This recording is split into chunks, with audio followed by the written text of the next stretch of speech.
আসসালামু আলাইকুম, সবাই কেমন আছেন? আশা করছি সবাই ভালো আছেন। আমরা আলহামদুলিল্লাহ ভালো আছি। আজকে আবার চলে আসলাম আপনাদের সাথে একটা সুন্দর ঘরে থাকা জিনিস দিয়ে একটা পাপোশ বানিয়ে নেওয়ার জন্য। আমি ঘরে থাকা জিনিস হচ্ছে এই যে শপিং ব্যাগ, সেই শপিং ব্যাগ দিয়ে আমি একটা সুন্দর পাপোশ বানিয়ে নিব। ও আরেকটা বানিয়েছিলাম কাপড় দিয়ে, সেটাও আপনারা অনেক পছন্দ করছেন, সেটা আপনারা অনেক পছন্দ করে লাইক শেয়ার কমেন্টস করছেন। এবং আজকেও আমি শপিং ব্যাগ নিয়ে আসলাম এই পাপোশ বানানোর জন্য। পাপোশটাকে আমি মেপে নিব, মানে পাপোশটার চারোদিকে যেটা বানাবো সেটা দিয়ে আমি চারোদিকে মুখটা মেরে নিব। মেরে নিয়ে তারপরে মাপ মতো কেটে তারপরে সেটা একটা একটা করে আমি জয়েন দিয়ে নিব। আপনারা পারেন এত সুন্দর আমি মাপ মতো কেটে এখন একটা একটা করে জয়েন দিয়ে নিব পাপোশগুলো। কালার কালার ব্যাগ দিয়ে অনেক সুন্দর পাপোশ হয় এই শপিং ব্যাগ দিয়ে।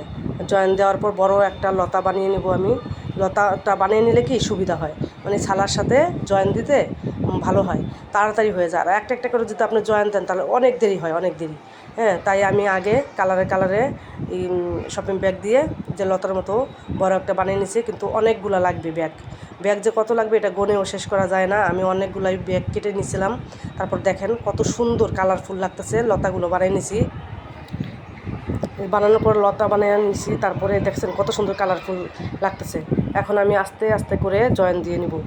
এই জয়েন দেওয়ার পর তাড়াতাড়ি হয়ে যায়, কিন্তু যদি আগে আপনি জয়েন না দিয়ে একটা একটা করে এই ছালার সাথে জয়েন দেন তাহলে আপনার অনেক দেরি হবে, মানে এই এই যে কোনাগুলা বানাইতে।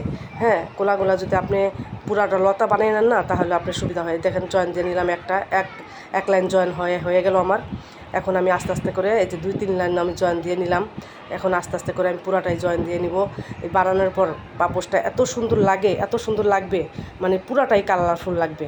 হ্যাঁ, আমি 4-5 লাইন দিয়ে নিয়েছি। দেওয়ার পরে এখন আবার পাপোশকে কাগজ কেটে ব্যাগ কেটে এখন পুরাটাই আমি জয়েন দিয়ে নিয়েছি। নেওয়ার পরে এখন এই যে কাঁচা ভাবটা আছে, সেই কাঁচা ভাবটা এখন আমি যে মানে কাঁচা ভাব কি, মানে যেটা যে মুখটা থাকে না, মানে কাঁচা, ওইটারে আমি মেরে দেওয়ার জন্য একটা টুকরা কাপড় নিয়ে নিছি। সেই কাপড় দিয়ে এখন আমি মুখটাকে ভেঙে এই মুখটাকে আটকিয়ে দিব, যাতে কাঁচা মুখটা আমি না দেখা যায়। এটা ভেঙে দিয়ে সুন্দর একটা কালারফুল একটা আবার উপর দিয়ে একটা দিয়ে দিব, যে মানে শপিং ব্যাগের একটা যে কাপড় কেটে লম্বা করে কেটে তারপর ওটা দিয়ে মেরে দিব।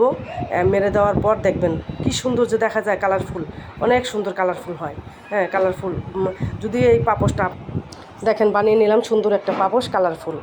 আপনাদের যদি কিছু ভালো লাগে আপনারা বানিয়ে নিতে পারেন এই কালারফুল পাপোশটা।